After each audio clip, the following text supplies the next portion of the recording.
निकटवर्तीय वाल्मिक कराडमुळे धनंजय मुंडे एकदा अडचणीत आले आहेत. त्यांचं मंत्रिपद सुद्धा गेलं आणि त्यानंतर आता दुसरा निकटवर्तीय कांचन साळवी याच्यामुळे सुद्धा धनंजय मुंडे अडचणीत येण्याची शक्यता निर्माण झालेली आहे आणि त्याला कारण सुद्धा तितकंच महत्त्वाचं आहे. मराठा आरक्षणाचे आंदोलक असलेले मनोज जरांगे पाटील यांच्या हत्येचा कट रचल्याप्रकरणी जालना पोलिसांनी काल एका व्यक्तीला अटक केली आणि जेव्हा ते नाव समोर आलं तेव्हा मात्र सगळीकडे खळबळ निर्माण झाली. कारण ती व्यक्ती धनंजय मुंडेंच्या जवळची असल्याचं सांगण्यात आलं आणि ती व्यक्ती आहे कांचन साळवी. कांचन साळवी ही धनंजय मुंडे यांचा पीए असल्याचं सुद्धा बोलण्यात आलं आणि या सगळ्याच प्रकरणानंतर मुंडे पुन्हा एकदा गोत्यात येणार का या चर्चांना सुद्धा उधाण आलेलं आहे. आता असं म्हटलं जातं की कांचन साळवी हा धनंजय मुंडे यांचा पीए आहे का? कारण जरांगे पाटील यांनीच आरोप केला होता की अमोल गरड आणि दादा खुणे यांच्याशी कांचन नावाच्या व्यक्तीचा थेट संबंध आहे. ही व्यक्ती धनंजय मुंडे यांची पीए असल्याचा गंभीर उल्लेख जरांगे पाटील यांनीच स्वतः केला होता आणि याच आरोपामुळे खरं तर या प्रकरणामध्ये रंग चढला होता.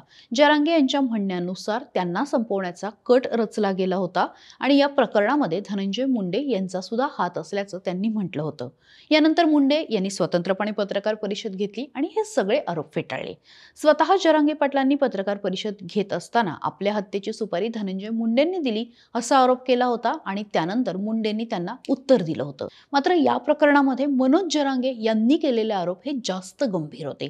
त्यांना जीवे मारण्याचा कट रचल्याप्रकरणी खरं तर त्यांनी चौकशीची मागणी केली होती आणि त्यानुसारच गोंदी पोलिसांनी गेवराईमधून अमोल खुणे आणि त्यानंतर विवेक उर्फ दादा गरड या दोघांनाही अटक केली.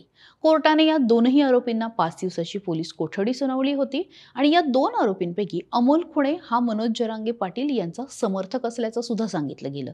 त्यानंतर काल रात्री अजून तिसऱ्या व्यक्तीला अटक केली आणि ही तिसरी व्यक्ती निघाली कांचन साळवी.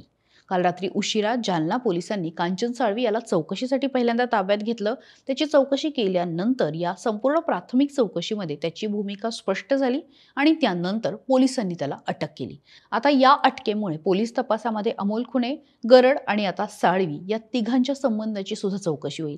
यांच्यामध्ये खरंच बैठक झाली का? या बैठकीमध्ये काय आलं? या तिघांचे स्टेटमेंट एकमेकांशी जुळतायत का? या सगळ्या प्रश्नांची उत्तरं मिळणार.